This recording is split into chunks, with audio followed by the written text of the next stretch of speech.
There is apologies for absence. Have we received any apologies for absence?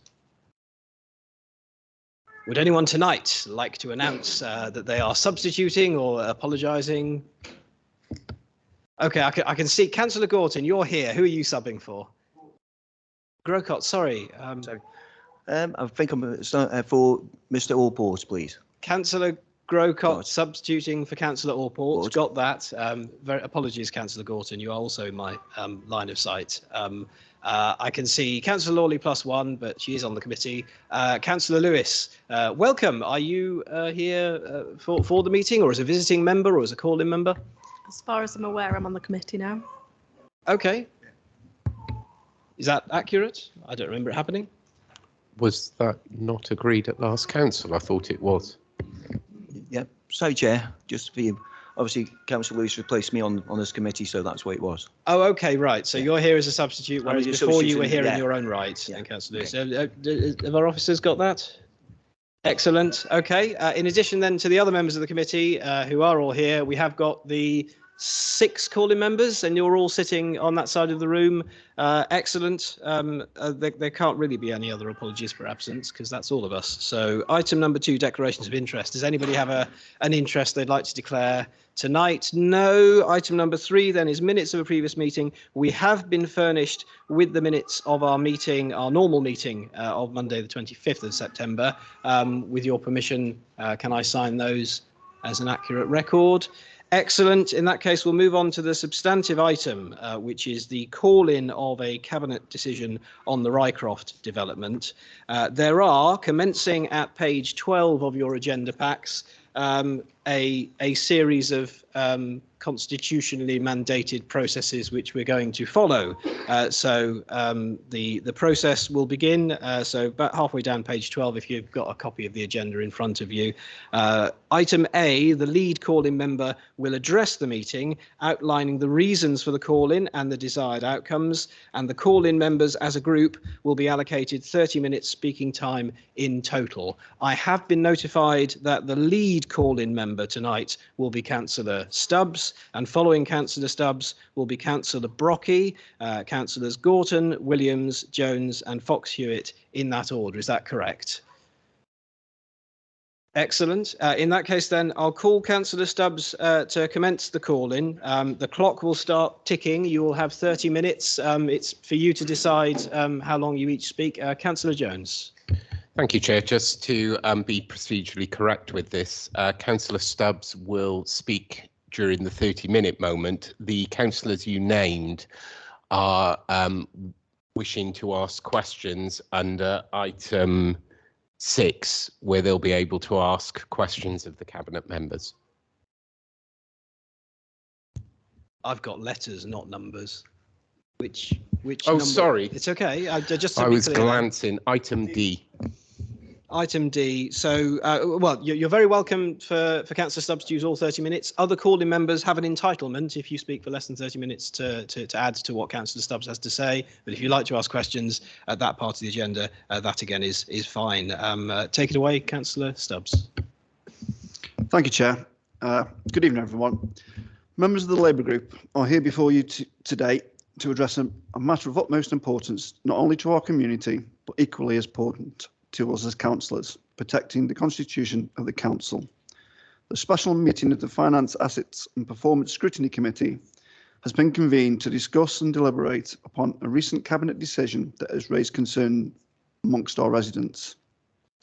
We are here to shed light on the reasons for the call-in and to articulate the desired outcomes that reflects the best interests of our community and council. First and foremost, let me emphasise the significance of the role that our council plays in shaping the future of our town. As elected representatives, we bear the responsibility of making informed decisions that impact the lives and well-being of our fellow residents. It is incumbent on us to uphold the principles of transparency, accountability and fairness in our decision-making process. The decision in question, which has prompted this call-in, pertains to noting the interest from developers to secure portions of the site for residential development and delegate to the Deputy Chief Executive in consultation with the portfolio holder for finance, town centres and growth, and portfolio holder for One Council, People and Partnerships Authority, to finalise a master plan for the hotel and residential developments and agree terms with developers to enable these developments to progress. This decision has raised concerns and objections from a significant portion of our community, as well as significant numbers of elected members across the council body. The call-in mechanism is a vital tool in our democratic system that allows us to review and scrutinise decisions that have been made, ensuring they align with the best interests of our residents. Now, let's just delve into the reasons for the call-in. There are a few compelling factors that have led us to this point. Firstly, a lack of scrutiny. The decision in question was made without sufficient consultation of either full council nor the Finance, Assets and Performance Scrutiny Committee, which has left many of our councillors feeling unheard and marginalised. It is crucial that cabinet decisions are informed by voices and needs of the community, but as importantly, follow the Constitution. Lack of transparency is number two. Concerns have been raised about the transparency of the decision-making process. Our residents and councillors deserve clear, well-documented and transparent procedures to provide insight into how and why decisions are made. And finally, a significant change in the in-year budget is clearly reportable. For full transparency, full council should have been reported to as per the financial regulations. The desired outcome of this call-in is to address these concerns and ensure that the decision in question aligns with the best interests of the community. We aim to achieve the following objectives: to re-evaluate the decision. We propose a thorough re-evaluation of the decision, taking into account the concerns raised by our councillors on behalf of residents and considering alternate solutions that may serve the community. Enhanced transparency. We seek to establish a more transparent and accountable decision-making process where the rationale for decisions is clearly communicated to our residents. Number three, the council receive a presentation from Capital and Centric outlining their vision for the developments within the town centre. And the final item is that prior to approval to delegate agreement of terms, that council receives a paper for approval outlining the financial plans, risks and timeframes of the York Place, Midway, Rycroft and Castle car park projects. It is important to understand at this point the call-in we are discussing today is not an opposition to progress, but a commitment to responsible governance. Our purpose is to ensure that the decisions made by this council, or in this case the cabinet, are rooted in the best interests of the community and are arrived at through a collaborative, consultative and accountable process. We invite all council members and officers to work in this meeting in a constructive dialogue as we work towards a better, more informed and community-centred decision. So moving on to the detail. A capital programme totalling 32.3 million was approved for 22-23. Of this total, 30.3 related to the total cost of new schemes for 22-23, alongside 1 million for schemes funded by external sources, which was the Disabled Facilities Grant, and a £1 million contingency. In addition, 5.55 million was brought forward into the 21-22 capital programme, including monies from the Town Deal and Future High Street Fund, resulting in a total capital programme of 37.9 rounding for 22-23. A mid-year review of the capital programme for 22-23 was undertaken as part of the Efficiency Board and budget setting process in order to identify any projects that needed to be reprofiled for 22-23. The revised capital programme for 22-23, totalling 32.9 million, was approved by Cabinet on the 6th of December 2022. The latest budget allows a capital programme for 23-24 through to 25-26 and was based on new schemes which the administration considered essential. These schemes totalling 48 million, including an additional 2.6 million for the building of Castle Car Park, including major investment in the borough via external funding. A key point here being needs to be made that these need to be match funded contributions from the council in terms of the Future High Street Fund and the Town Deal funds for both Newcastle and Kidsgrove. One point to note, though, whilst delivering the capital programme for 23-24 would require prudential borrowing to be undertaken, something that this council has not done in several years, also happening at a time with interest rates rising at an explosive rate. It is interesting to point out that the capital strategy forecasted an interest rate of 2.5% per £100,000 borrowing. I'm sure everyone in the room understands that this is woefully understated. On the 17th of March 2022, the Economy, Environment and Place Scrutiny Committee met and received a verbal update on the Future High Streets Fund and Town Investment Plans for Kisgrove and Newcastle-under-Lyme, from which the title would suggest that there would have been an update on the capital projects such as York Place, Midway, Castle Car Park, etc. But at the time of writing this, there is no record of a report online, and therefore I'm unable to scrutinise anything from a financial point of view, and for reference, there are no minutes posted of this meeting either. The Finance, Assets and Performance Scrutiny meeting sat the following Thursday, and besides a mention within the report that read, the Council successfully bid for Future High Street funding and has received an offer of 11.4 million, with the first instalment having been received by the Council. This will enable the development of Rycroft area of the town centre with the demolition of the former civic offices, which is currently underway. Within the financial and performance review on the same night, there was no specific mention of the Newcastle Town Centre projects. Within the leader's statement as part of the full council on the 6th of April, the leader was minuted as saying that he had agreed the blueprint for the Rycroft site, which no one has seen at this point, would make a difference to the town centre businesses who wanted to bring in more people to shop. He also stated that the unseen blueprint was taking shape and was deliverable, especially with the receipt of the Future High Street Fund from the government. The previous scheme of student accommodation and retail had incurred a retail scheme that was too big for the specialty shops and too small for the bigger companies. There was also now a large amount of student accommodation in the town.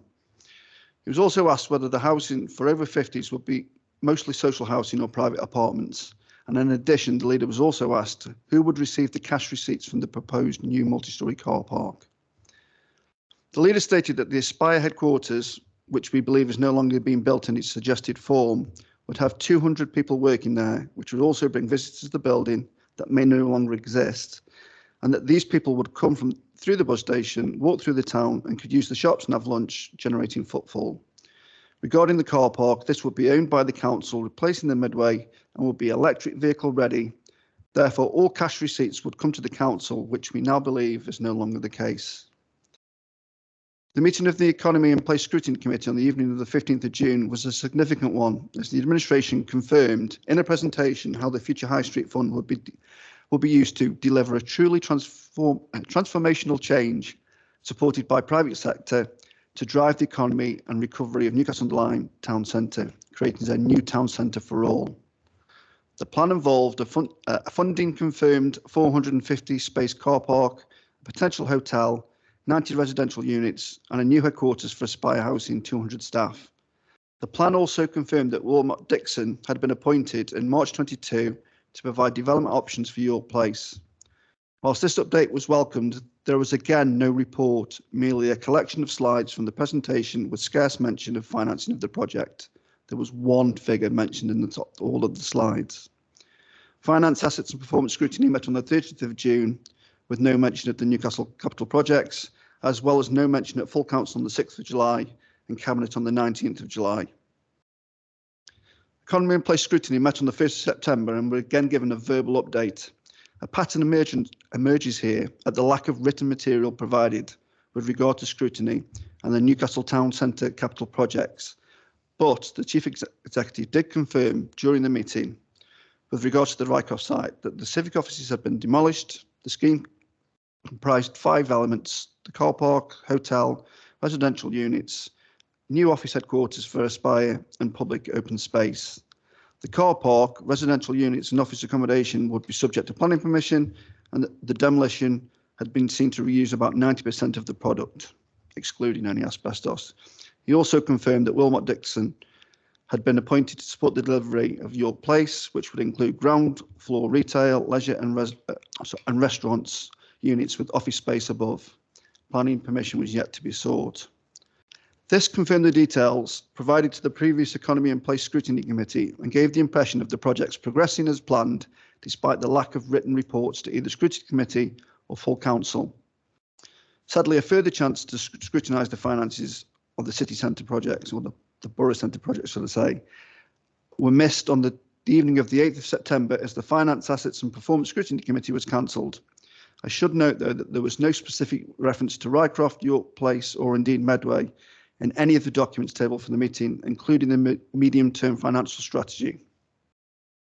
On the evening of the 28th of September, the administration launched the council plan of 22 through to 26, again confirming the status quo for the town centre, confirming the redevelopment of Rycroft and York Place in detail, minus the finances.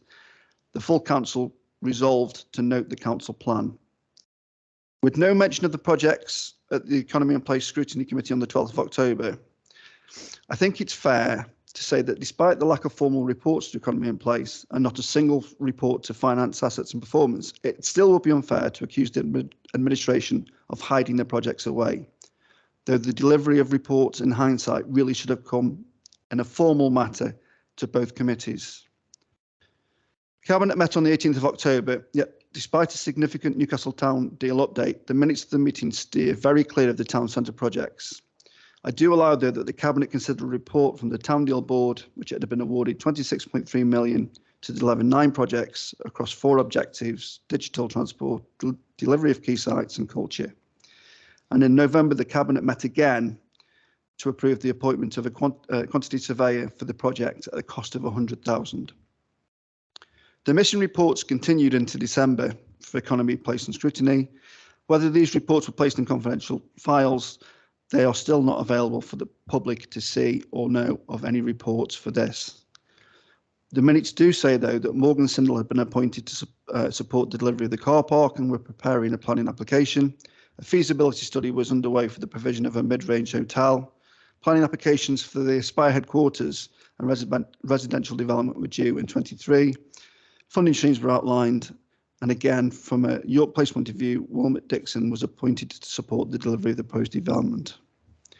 1 minute of the meeting, though, that did raise a smile when I was reading through, Chair, was that the portfolio holder that insisted that works would continue in the next few weeks at the Sky Building, and backed that up with a lovely picture in the Sentinel with their high-vis jackets.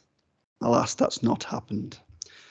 Members, I have proved an intense level of detail for 2022, not to bore members, but to highlight a few constants. On the plus side, the unseen blueprint or master plan does seem stable, and the award of future High Street funds money is a huge positive.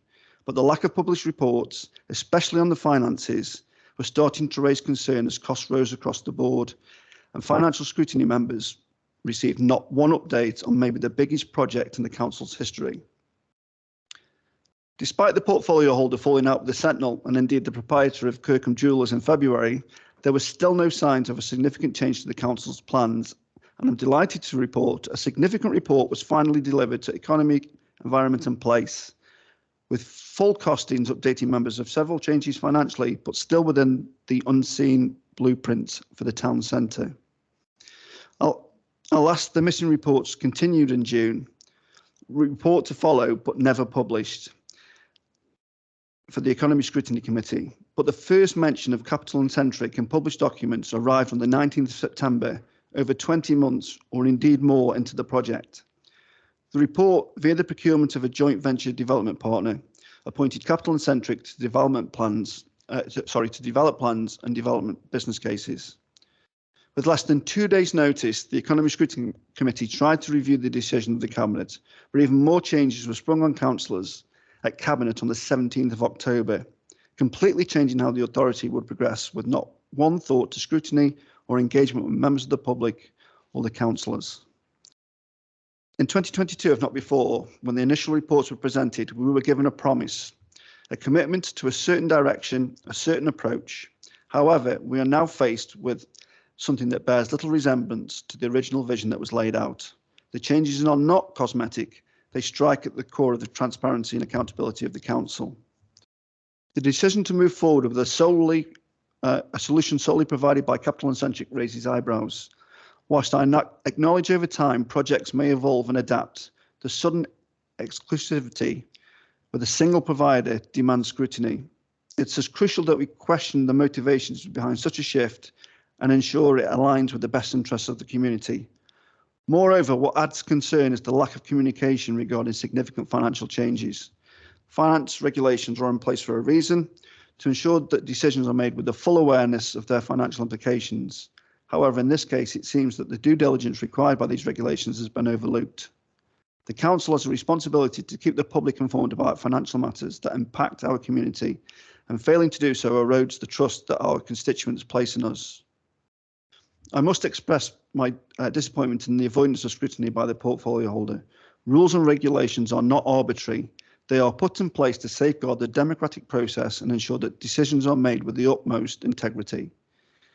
By sidestepping the rules, we are risking undermining the very foundation of the democratic principle. It is not my intention to cast doubt or sow discord, but rather to call for a new commitment of transparency, accountability, and adherence to the established procedures. Our community deserves a council that operates with the highest standards, and it is our duty to uphold those standards.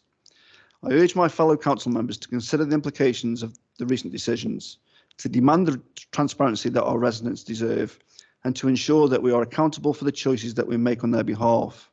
Let us uphold the principles that form the bedrock of our democratic system and work together to serve the best interests of the community. As I bring the submission to a close, I must again express my profound disappointment in the manner in which the administration has handled the crucial town centre projects.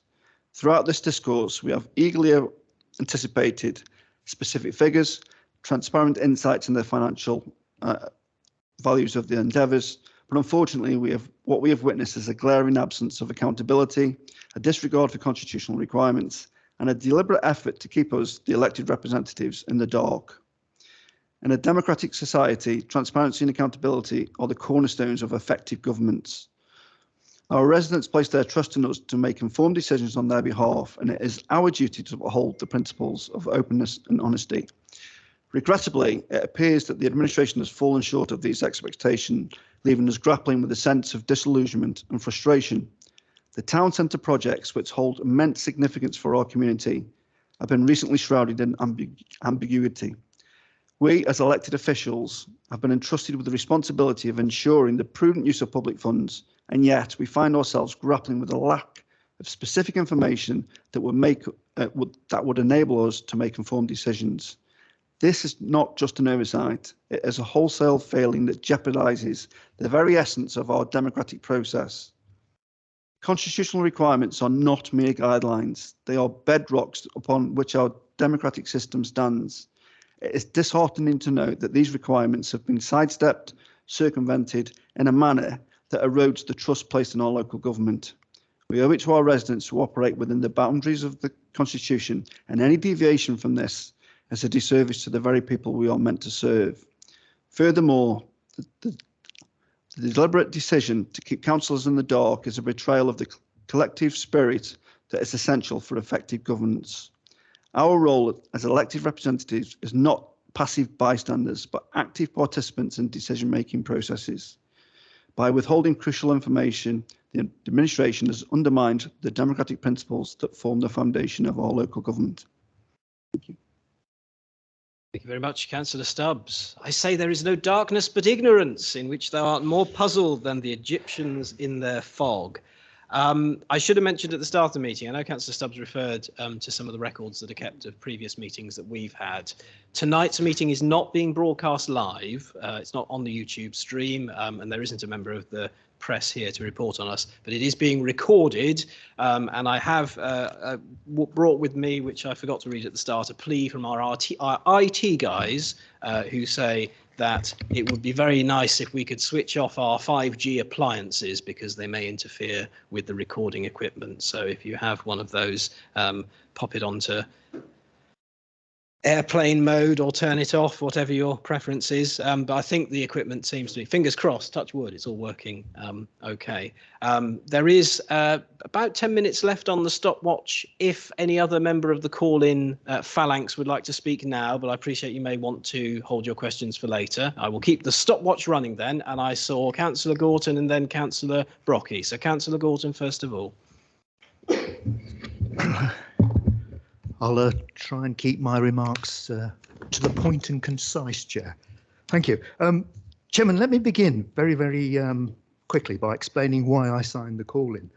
I signed because I felt the decisions taken by Cabinet on the 17th October concerning the redevelopment of the Rycroft site hadn't received the scrutiny which a scheme of this importance should merit. And now members of this group could ask quite fairly about the role of the Employment and Place Scrutiny Committee. And surely the Rycroft scheme falls within the remit of this scrutiny committee. And you could quite rightly ask, has this scrutiny committee been negligent? Have we been asleep at the wheel?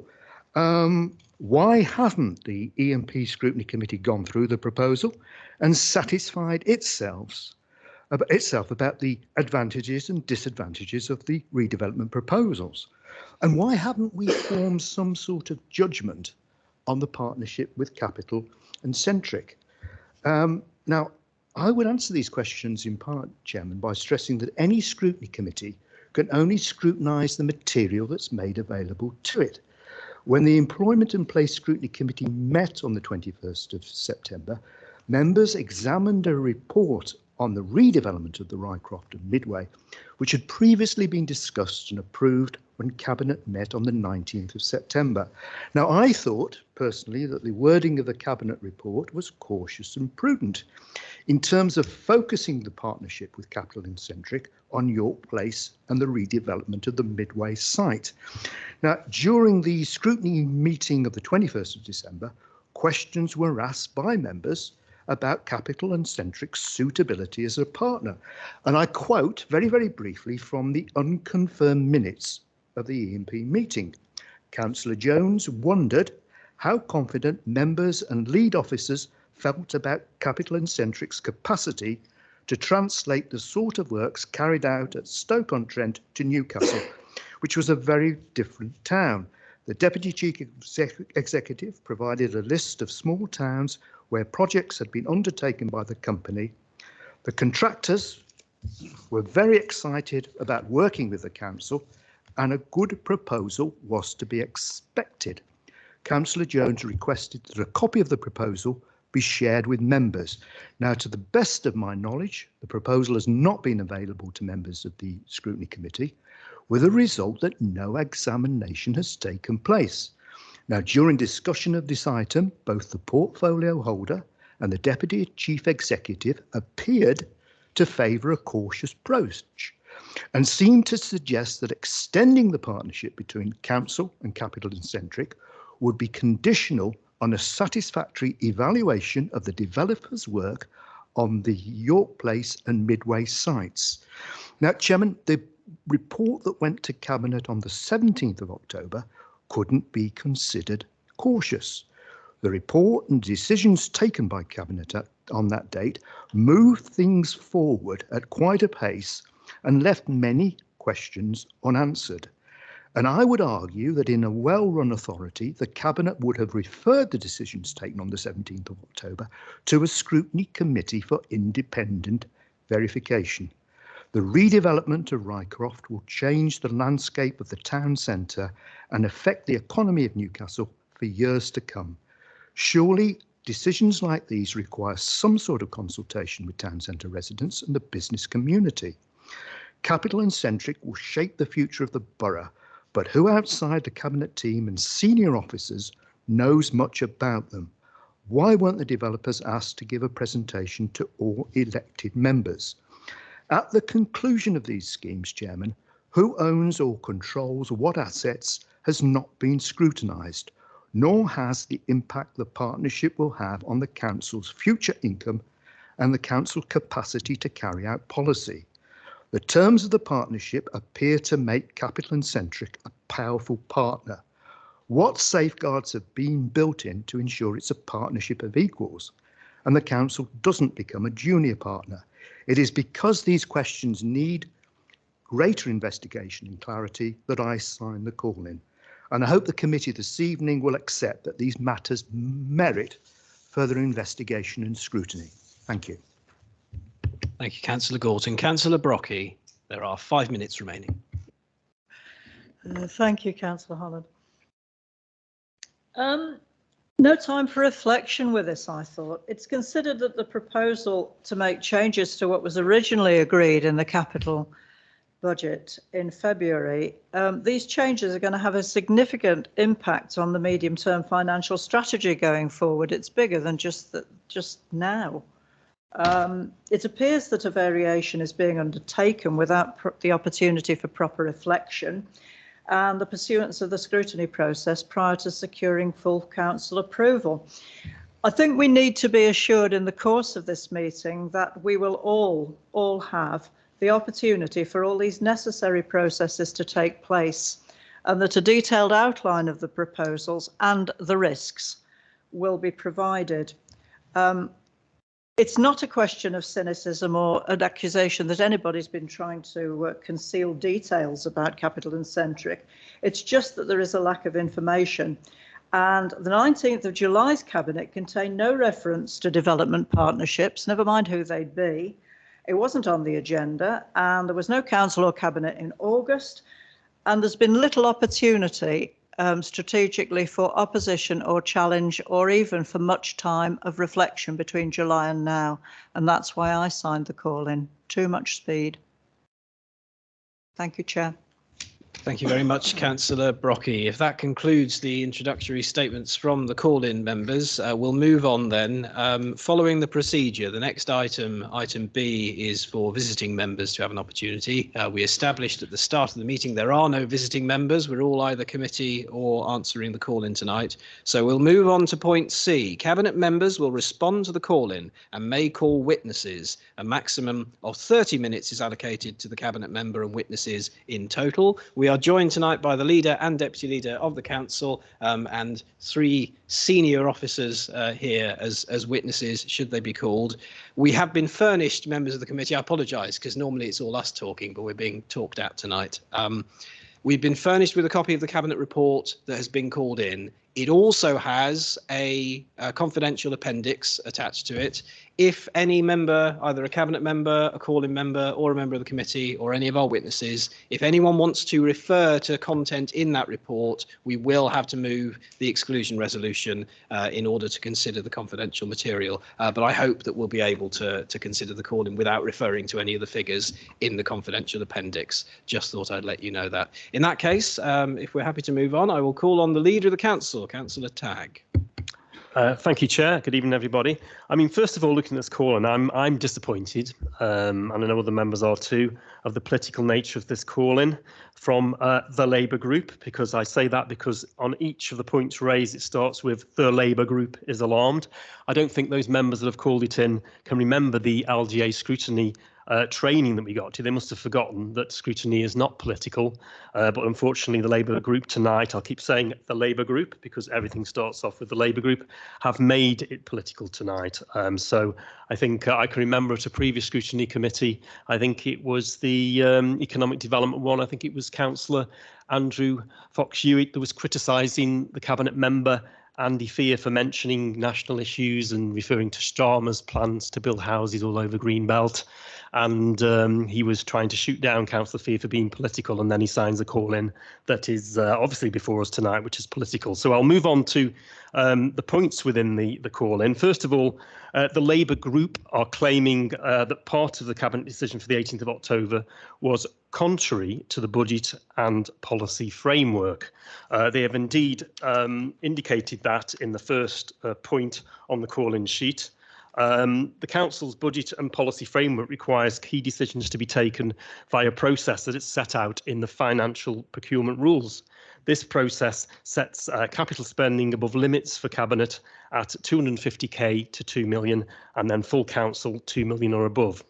And the annual budget approved by the full Council as part of the budget and policy framework is obviously everything is voted on at the February meeting of the Council, and the Cabinet report covers the appraisal phase of these plans and does not commit the Council to any long-term funding or borrowing. Should the options be viable, then full Council will be able to approve those options as part of the relevant budget setting process. The Monitor Officer has confirmed, and it's actually in the report, that the decision subject to call-in is within the Council's budget and policy framework. So it is clearly not correct to say, as the call-in members have said, that this decision may be contrary to the budget and policy framework set out by the council, and that the monitoring officer has advised accordingly when they have not. So it is disappointing that the Labour group did not check before submitting this call-in, and it goes on to say that I and the administration, which is a complete slur against the administration and the officers and members within that administration, that we have done something that is contrary to that plan, and we would never do that. We would not knowingly contravene the budget and policy framework, and we haven't done in this case. And this is ironic coming from the Labour group, which left this council on its knees in December 2017 when it was turfed out of office. Third point I'd like to raise, and the Labour group raised, the Labour group say that they are alarmed and concerned about what I see as an open and transparent set of proposals that is coming forward by this administration, which are bringing forward those regeneration plans which have been made possible by the massive once-in-a-lifetime generation of investment through the Future High Streets Fund and through the Town Deal Fund, which is totaling over £30 million for Newcastle Town Centre alone. And at regular Cabinet meetings, we are bringing forward projects and updates as we build our proposal to deliver on that investment. And just to, I know we had a full list. I thought it was the Adrian Mole's diary, the secret diary of Adrian Mole coming from Councillor Stubbs, when he was detailing all these months of meetings that were taking place where they hadn't had scrutiny. It didn't come up. It wasn't this. It wasn't that. But I will nail all of that with the first one he ever raised, that we never, or council never saw the blueprint. Well, I can tell you the blueprint came to March Cabinet, went to April full council, and then went to June scrutiny. I'll just read you a little bit of words from the April leader's statement. When the leader, paragraph 4, the leader is asked if he agrees that the blueprint for the Rycroft side will make a difference to the town centre businesses who wanted to bring in more shops and people.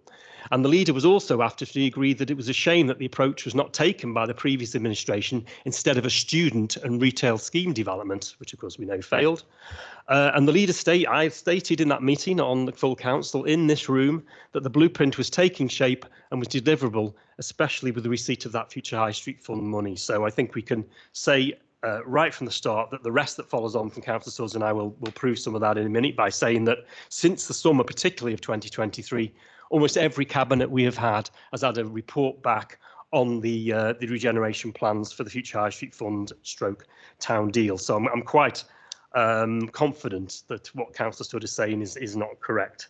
And again, it's disappointing that we have that from the Labour group again this evening as well. Now, as well as all of the details have gone to Cabinet about this, particularly since the summer of this year, also it's gone to both scrutiny committees. There are reports that have gone to both scrutiny committees. That's this committee, FAPS, and also Economic Development. And it's also, as I say, put on the leader statement, as I've just proven right originally back in 2022 with the blueprint. It's on the leader statement every time. And Labour group members are, of course, if they wish, and indeed any councillor can speak to officers at any time to get a better understanding of what is coming forward. And I actually made that request to Councillor Brockie, who attended the September Cabinet, which had a detailed report about particularly Capital and Centre's involvement potentially with the York Place and the Midway development. And I actually said to her, if you need more information, please go and speak to Simon McKenny, our officer. And I believe that the way that Councillor Brockie seems to be approaching Cabinet, she is the spokesman or the shadow Labour group on town centre matters. And I've just confirmed earlier that Councillor Brockie has not taken up that invite to go and see and get that more information, which she is now crying out for. So I think that is very strange. And I note that we had no call-in from that September meeting, that Cabinet report, which set out a way forward for the redevelopment of the York Place and Midway. So I assume at that point the Labour group were not alarmed and were not concerned. Under this administration, we have already seen key regeneration projects move forward in the same way as we're doing with this, with the refurbishment of the Kids Grove Sports Centre. And of course, work has now started on the Castle car park. And there also, if members have looked at Cabinet agenda for this month, The long-awaited plans for the regeneration of Nutton are finally coming to fruition. So we have a record of delivery that we're going to build on with these proposals that are coming forward, not only for York Place and Midway, but also for the Rycroft site and the wider Rycroft site. And this is a big difference from when the Labour group how they approached things when they ran the council between 2012 and 2017, when they rammed through the council their HDD proposals for Rycroft, which were students and retail development, retail that nobody wanted, and when they sold the old Jubilee pool site with little debate and scrutiny. And as we know, the HDD proposals collapsed, all embarrassingly. And we also know by looking across the road there at the half-built Sky building, which is ultimately the Labour group's folly. Now, the next item I want to raise is the Labour group claiming that they haven't had a chance to scrutinise and debate the Capital and Centuries partnership model. It was discussed at Cabinet in September, was discussed at scrutiny meeting, and then was on the leader's statement for full council. A reminder that Capital and Centric are a property developer based in Manchester and responsible for some of the most innovative and exciting new developments in Manchester and around the northwest, including Stockport and also latterly in Stoke-on-Trent. And a particular characteristic of Capital and Centric is that once construction and fit out of the development has been completed, they continue to manage the development as owners to ensure it remains successfully in the terms of an end user and experience and satisfaction. Now, Capital and Centric's approach, whereby they retain ownership and management of the development once completed, has a significant impact for the council in terms of both financial and operational risk. The model then requires only short-term financing for the council, 2 to 3 years, instead of possibly a 40-year if we were to take a different approach. Now, all this hasn't been on the table all the way through the proposals, right back to the blueprint. It has come along as a result of the steps we've taken to get to the stage where Capital and Centric became interested. I think it's really important to stress that these proposals actually do what the Labour Party and the Labour group wanted when they put in their amendments to the budget, actually, and it creates a more affordable package for us to deliver that regeneration proposal. And then the model shifts for the ongoing risk and maintaining the occupancy of anything that's developed on the back of the Capital and Centric developments will take that risk away from the council and onto the operator. Therefore, in summary, the options of partnering with Capital and Centric will require the council to borrow and fund the build phase of the asset, paying the interest costs of the loan upfront on completion. Then once that asset is complete, it could be sold to Capital and Centric, and that they will then maintain and operate the asset, and the sale of the asset will be based on either the cost of the building or the market value, whichever is greatest. The sale price will include the value of the land, the cost of building and assets, and the borrowing costs associated with the loan to build the asset. So that's just a quick overview of the C&C approach, as we like to call it, for Capital and Centric C&C. And I think that's quite clear that in the debates that have taken place at Cabinet, of the scrutiny discussions that took place, and then potentially through to full council, which we had it on the leader's statement for questions to be asked from all members. I think just I'll touch on the funding proposals for the whole of the projects for the Future High Street Fund and the town deal, and particularly Castle Car Park has now gained planning consent, which was secured in June 2023, and a contract for delivery has been let to Morgan Sindall. The car parking forms part of the capital programme and the borrowing costs are built into the budget, and planned start date is actually build on site will be early January 2024, even they're doing some exploratory works from now on. And the estimated completion date will be autumn 2024, and the cost is 11 million, funded from the Future High Street Fund 3.9, and the rest from 7.1 million from the capital programme that was agreed in February 2023's full council. A new hotel option is currently being appraised at the moment. Costs are appreciated to be around 15 million. Interest costs up to completion date relate to the loan would be circa 574k and will be funded through flexible use of capital receipts during 2024-25 and the revenue budget for 25-26. As the project is currently in the appraisal phase, the financial viability and timing of the development will still be determined, and of course full council will have the say through any budget setting process on how that is given permission for through the relevant bodies, which is full council via cabinet. We've also got the residential units on the Rycroft, which of course, as you saw from the Cabinet report, which is called in today, Aspire and McCarthy Stone are seeking to provide residential units on site. It is currently anticipated that they will purchase the land for these units and develop the space themselves.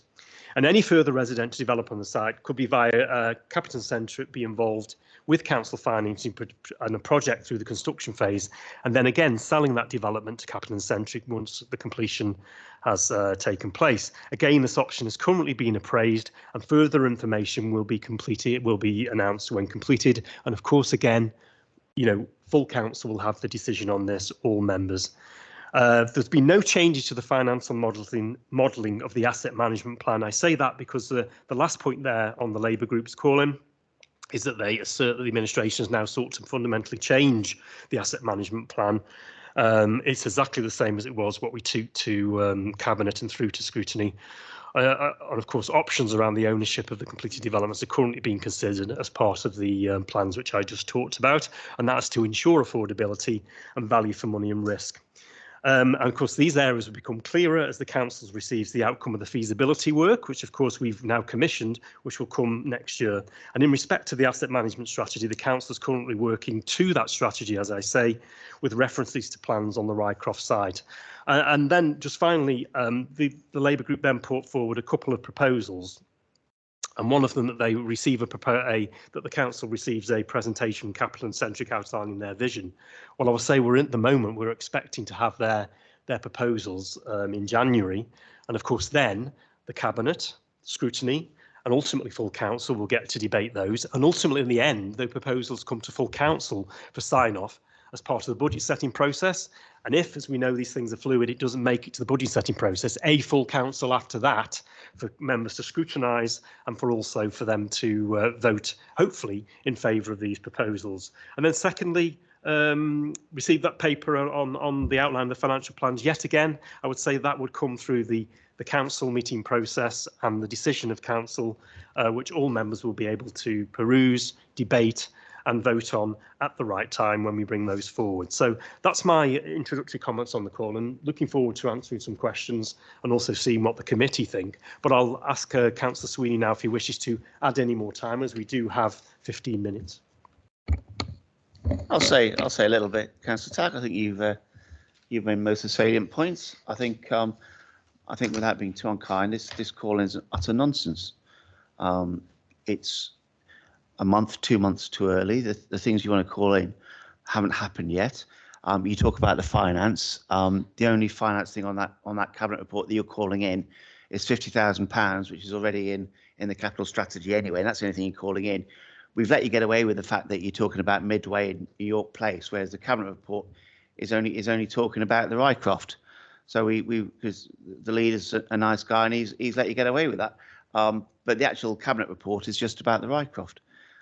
So all that we had off Councillor Stubbs, the history of the world is fascinating. The only good thing seems to be is the baby there, Councillor Lawley's baby, seems to have gone to sleep, which is probably a good result from your talk. But no, I think this is nice. I'm looking forward to the debate. I think there's going to be a few lively questions, and I think it's fair to say that I can't wait. I think when you came to Scrutiny, you were very, very exercised a few months ago about the borrowing element for this, which was fair enough. 30, 40 years is a lot of time. Well, that's gone. This model that we're using now, that goes in 2-3 years, bang. And you've got what you want, we've got what we want, everybody's got what they want, and yet you're still calling it in. And I can't follow the logic at all with this one. Thank you. Thank you very much, Councillor Sweeney. Councillor Tagg, would you like to call any witnesses, or does that conclude your remarks? Just to sum up in the last few minutes there, I think one of the things I didn't address was obviously Councillor Stubbs' introductory remark saying that there was community objections to these. I know we've got objections from the Labour group. I think they're unfounded and I think they're misguided. And I think hopefully we can prove that through the call in here. But these community objections, perhaps we would like to elaborate on that when he comes back later, because I'm not aware of community objections to Capital Centric being involved. And I just think it's sad that they are picking on and I think so some of the comments that we've seen about Capital Centric are that they see that they are a company that are an asset to the borough if we get them involved. That they've got to obviously fit what we want as well, and I think that's really key. And they're bringing proposals back by the spring, which hopefully will, January, which we will then endorse, hopefully through the processes I've already said, that will enable us to move forward. But it seems to me that the Labour group, because we brought in this internationally renowned company, that they're looking to dig at that company, which I think is completely inappropriate. And I think we'll see in the new year, when we see their proposals, the skills they've got and what they can do for Newcastle. It won't be their town. I think Councillor Stubbs or somebody I mentioned that they were sort of taking control of our town. This council controls the town deal. This council controls the future high street funds, and Capital and Centric and the other people I've talked about, such as McCarthy Stone and our local Aspire, of course, as well, will be involved. We'll be working to that blueprint, which of course went through Cabinet, went through full council, was on the leader's statement. And the basis of Councillor Stubbs' call-in as he started was that was never brought forward and he couldn't find anything about it. So I think it just stumbles at the first hurdle as this call-in and then doesn't get any better from then on. So I will leave it there, Chair, and welcome any questions. Thank you.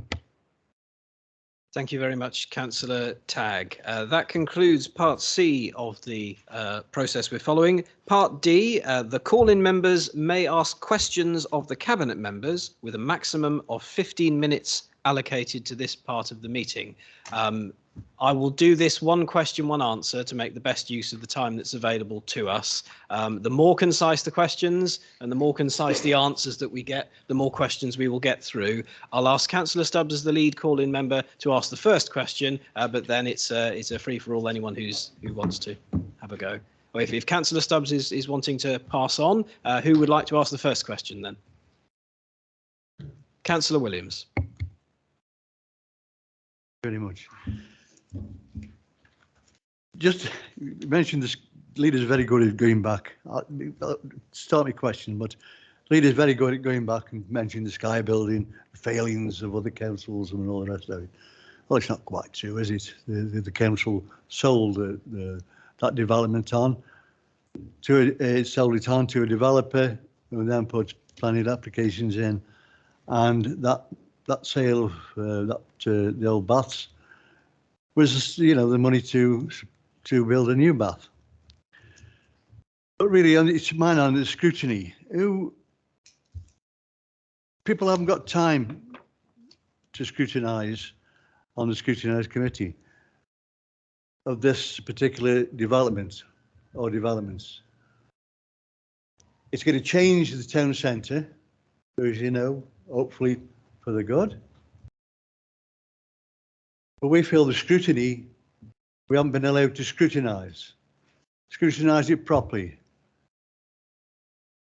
The items are on the information is on the various scrutiny committees, but with other items on that scrutiny committee, not enough time was given, as I say, to look at these enormous developments. It's about, if we talk about the developer, I mean, in the past, developers have come to this council and given a background, who they are. They face, as far as we're concerned, they're faceless. We asked many months ago that Aspire come to the council, come to our group to discuss their vision for their particularly developments in the town centre. They have now got a development arm where this council works very closely with. We weren't allowed to scrutinise. It's about actually scrutinising. It's not pointing a finger at anybody, but asking questions so we gain the knowledge that we can then, as councillors, work with. I think I'll leave it at that, but it's on the scrutiny. Were the only people who made the decisions was the Cabinet, or was the Conservative group given sight discussed the development and introduced to the developer.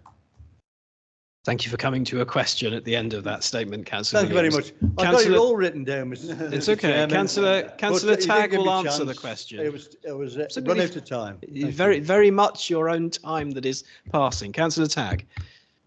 Thank you, Councillor Williams. I think just on your first bit about the history, and of course, I think you're the man to ask because you were the cabinet member for town centres, etc. when the Jubilee pool was sold. And I'll just say 2 words to you: due diligence. Did you do that? I don't think you did.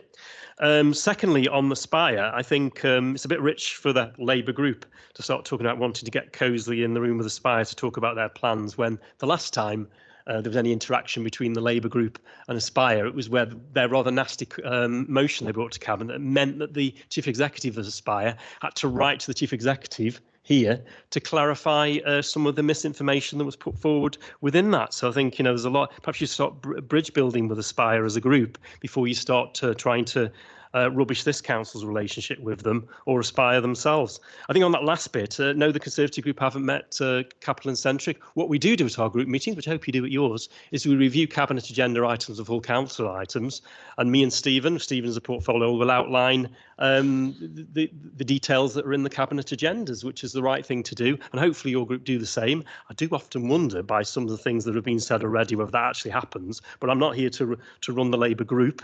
I run my own group, and me and Stephen make sure that our members are aware of what's on cabinet and some of the intricacies about that. And that's all I really need to say on that. Thank you. Thank you, Councillor Tagg. Who would like to ask the next question? Councillor Jones. Thank you very much, Chair.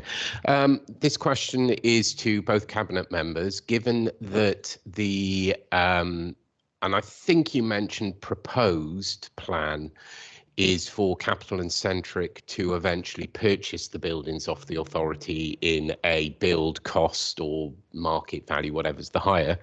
And given that we've heard the word due diligence, are you confident, and has the authority undertaken steps to ensure that the developer will be in a situation to be able to purchase these buildings upon completion? We're talking about a significant number of buildings going up around the town centre, coming to quite a significant cost. So are you confident, and have officers done due diligence on their ability to purchase the buildings at the end? Councillor Tagg. Thank you for that. And of course, as we said right at the beginning, we're at the beginning stage of getting the feasibility and their proposals forward first. But it's quite a constant question which we are asking our officers to ensure, not only on how we deal with Capital and Centric, but whether we deal with Aspire, whether we deal with McCarthy Stone, as we dealt with the contractor involved in Kisgrove Sports Centre, is that they are meeting their deadlines, that they are financially viable. I think, again, as I say, we'll be making this decision, all of us together. I mean, hopefully at the February Cabinet full council meeting, that's our aim, obviously, to try and do that, because we need to push ahead with the regeneration plans. I think at that stage, part of our risk assessment around this and our financial due diligence around this will all be in the report. I know Sarah's very strong on that, and Simon McKenny, our officer who has that sort of working relationship with Capital and Centric going forward to ensure we get what we want from them in the plans, will be an important part of that. So I can reassure Councillor Jones that that information will be available, and that judgment on the viability of the proposals that Capital and Centric put forward, so that we can all hopefully put our hands up, not just tentatively, but put them up fully in support of the proposals that we were going to bring forward, so we can get that regeneration on Rycroft that's been so long awaited up and running. Thank you, Councillor Tagg. Next question, Councillor Jones again. Just to confirm, at present, that work hasn't been done. It's work that's planned to be done. So at present, we do not know whether they will be in a situation to purchase the buildings on completion. I will bring in Sarah for comment, or Simon. I think probably Sarah's best with the financial implications of that. Yeah, certainly, as Councillor Tagg said, we are at the appraisal phase, but we have started kind of looking into Capital and Centric and looking at their investments elsewhere. We know they've got a big portfolio and that they have multiple investors in there. So yes, we are starting to look at that. Obviously, we don't want to wait until the business cases have come forward and then we have to start doing all that background work. We're doing what we can now, ready for when these business cases come forward. And then if it is viable options, then certainly we'll bring all that information together. So yes, we have started that work. Anything to add, Simon? Thank you.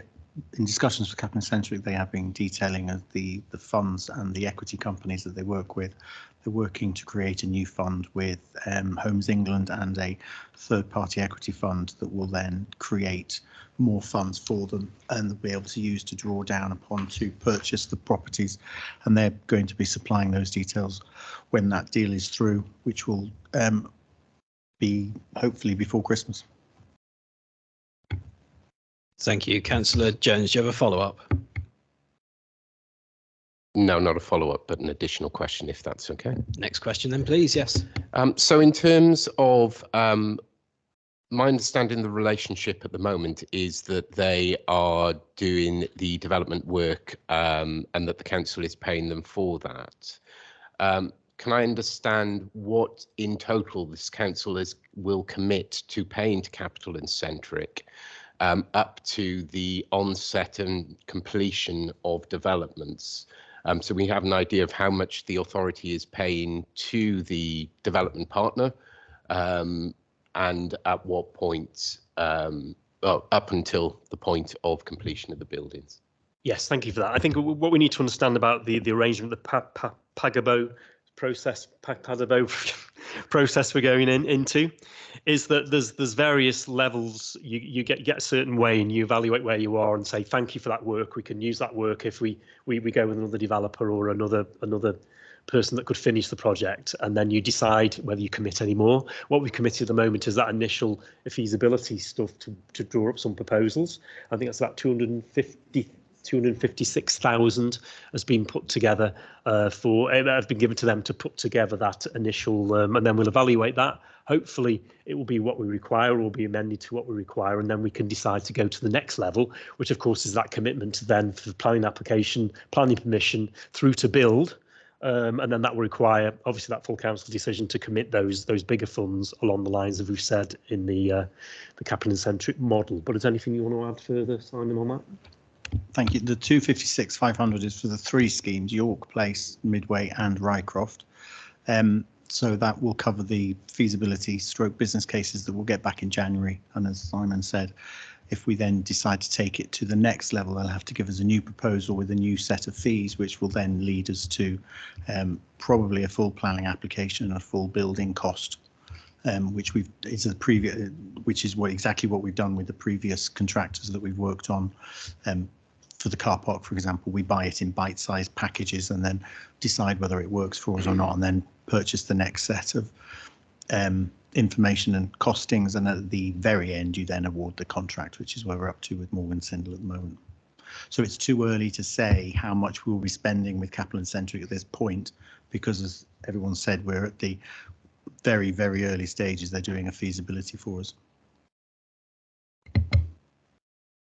Councillor Tagg, did you want to say anything further? No? Okay, next question. Go ahead. Just coming back on that, do we have at all a rough estimation on those costs?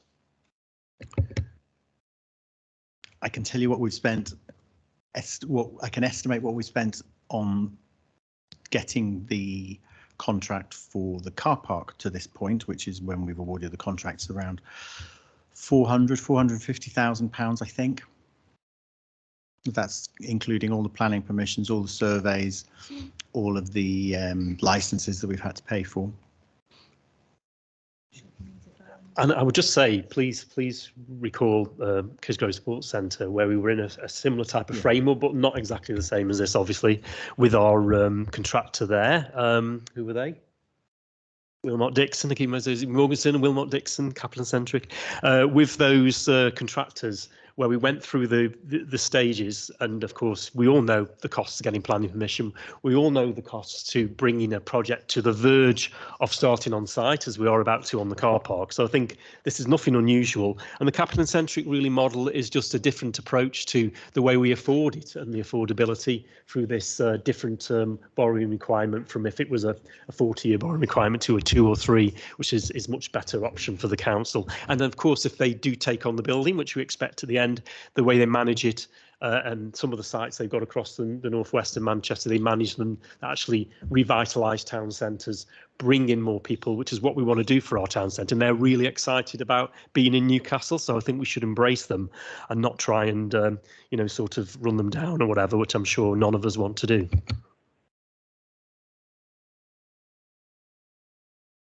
Thank you very much, Councillor Tagg. Are there further questions? We have a couple of minutes remaining on the clock. Councillor Fox-Hewitt. Thank you, Chair. Before I do the question, I just want to say, the LGA talk a lot about culture, and that's important, isn't it, when we're here to scrutinise.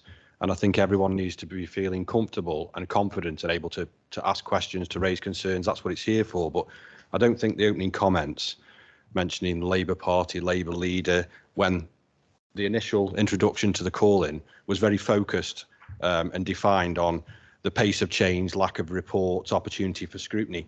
And, it belies really that Councillor Tagg was so emphatic in telling the LGA that, the recent example of scrutiny by the Labour group was so good.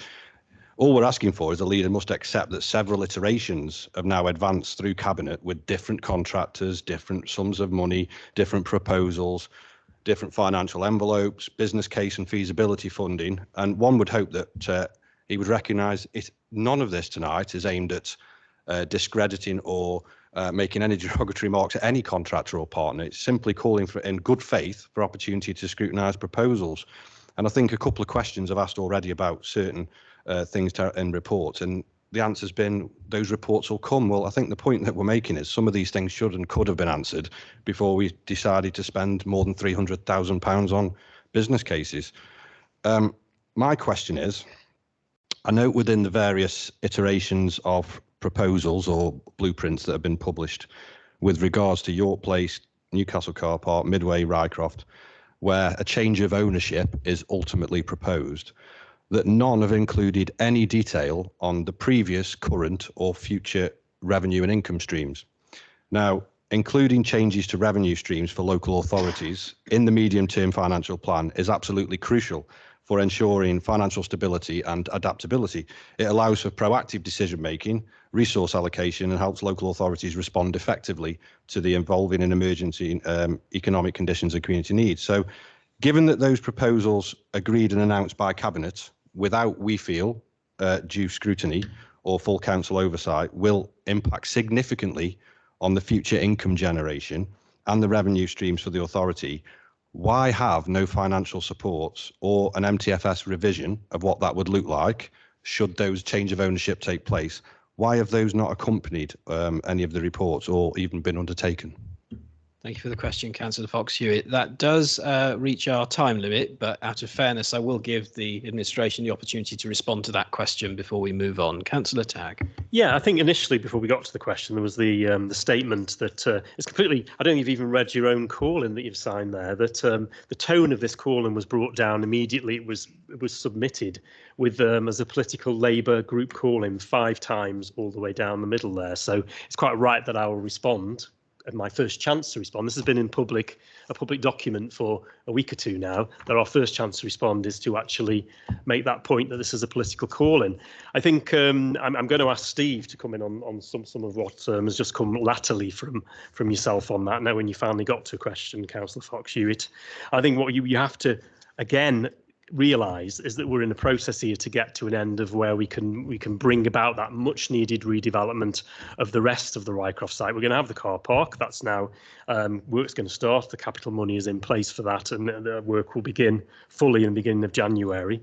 But I think we are in a process where we are, as we were with Kidsgrove Sports Centre, as we were with the car park and its original plan application came in.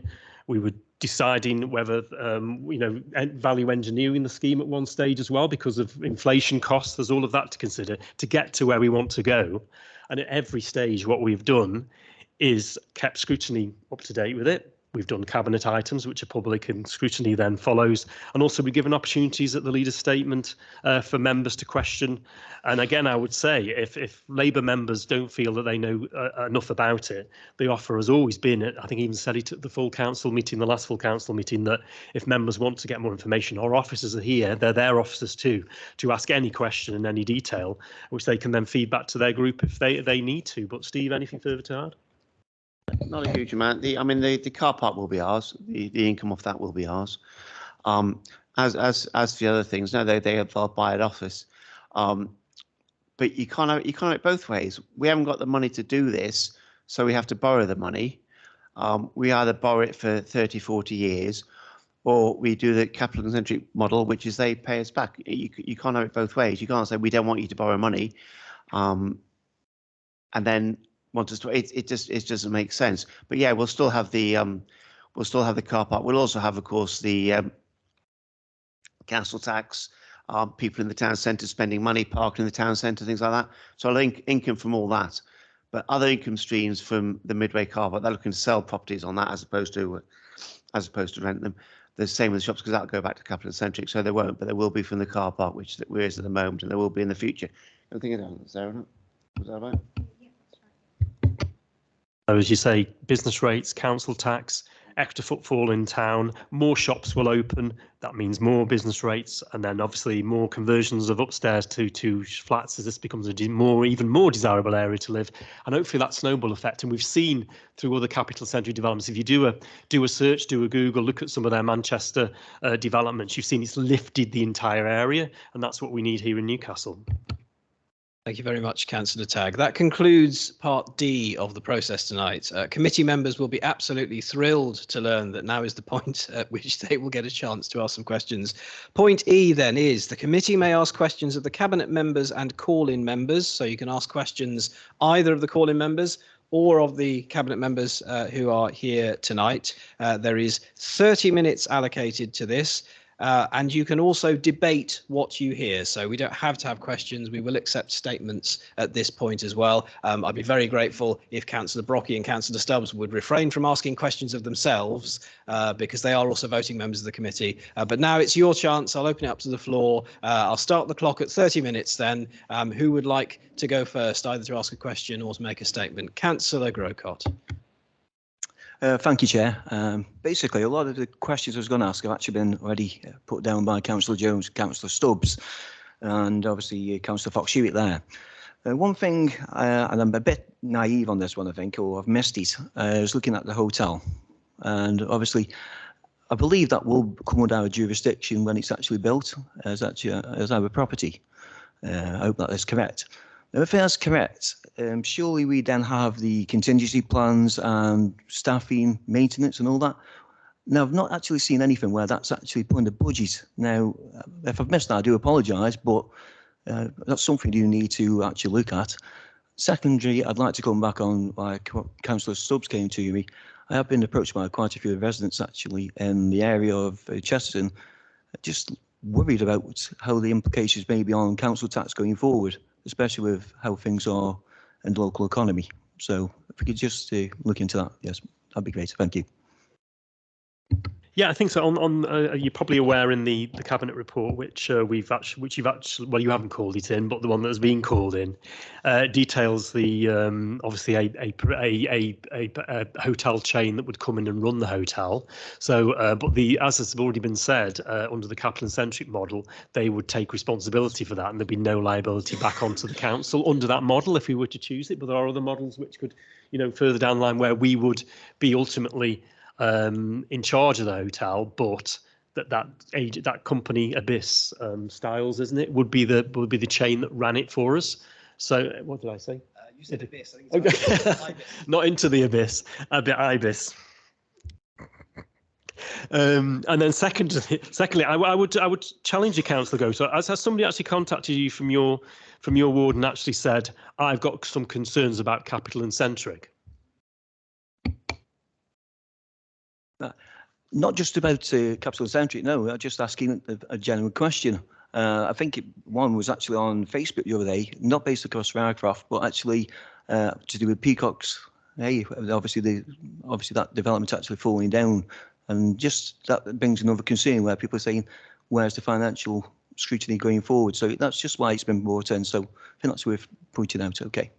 Thank you. And if also in your comments, you said that people were worried about obviously the financial viability and the how it was going to affect, I assume, the town centre.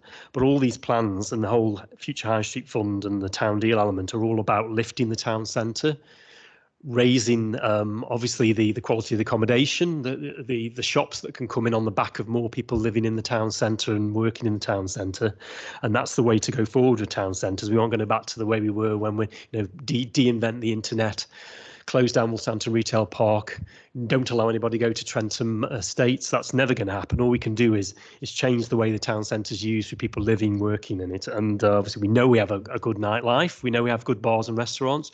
And we know that the town is very busy. I hate when I see on Facebook there's people saying, don't go to Newcastle Town Centre. There's nobody there. It's empty all the time. I come down here, as we all do very regularly. And, most days of the week, this town, in particularly at lunchtime and around the afternoon time, is busy with people, coming in, shopping, getting their lunch, having meetings, using the bus station to come to and from. It has got a footfall, which I'm sure we can enhance even further if we need to make the town more viable. Thank you. Thank you, Councillor Tagg. Do you have a further question, Councillor Grocott, or should we move on? Not a question, just an actual comment, basically. I mean, based on the call in today, I think a lot more has become more transparent to ourselves here. But we've not been as transparent to ourselves here. How do we expect the public to actually understand what's going forward? And I think that's what we're just looking at. A lot of them not as actually informed as ourselves. And when they come to approach us, that's what we need to do as representatives for themselves. Okay, thank you. Okay. Councillor Waring. Thank you, Chair.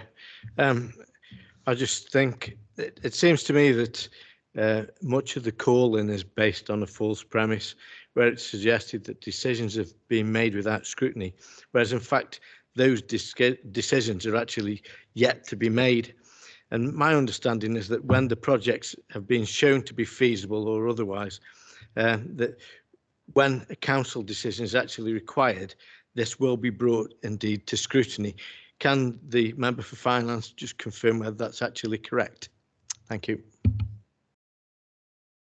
Yeah, thank you, Mr. Waring. Sorry, Paul. Yes, of course it will. I said from the beginning, I don't really see the point of this call. And we're an open and transparent council. We've got nothing to hide. It's a good news story. Why on earth would we want to hide it? It's good news to people in Newcastle. This is, and I've absolutely proud to stand by it. And so, yeah, we've got nothing to hide. Let's get it on. Let's make it happen, as the saying goes. Thank you. Let's get it on, Councillor Sweeney. Do you have a follow-up, Councillor Waring? No, Chair. Thank you. Okay, in that case, I can see Councillor Stubbs and Councillor Betley-Smith. We'll go to Councillor Stubbs first. Thank you, Chair. I mean, we've been accused of trying to have it both ways, and yet Councillor Waring's just done exactly the same. He can't claim that we can't call the decision in because the decision hasn't been made yet, when for the last 2 years, on a regular basis, some sort of information has been sent to a scrutiny committee.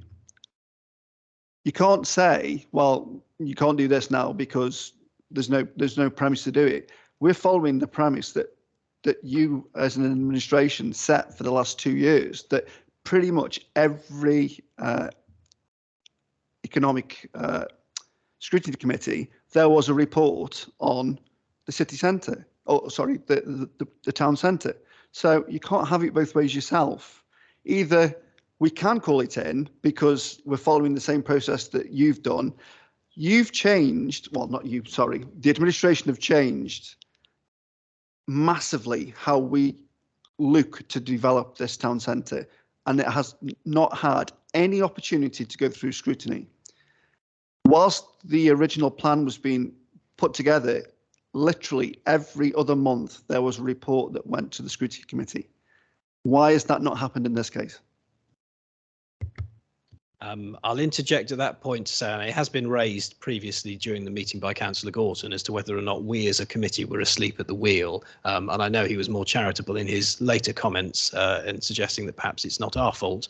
But I feel very strongly from the chair that I do give an opportunity at every meeting for people to add to the work programme, for people to call for reports. And we have heard reports at this committee in the past purely because members have asked for that, and I will continue to do so in the future.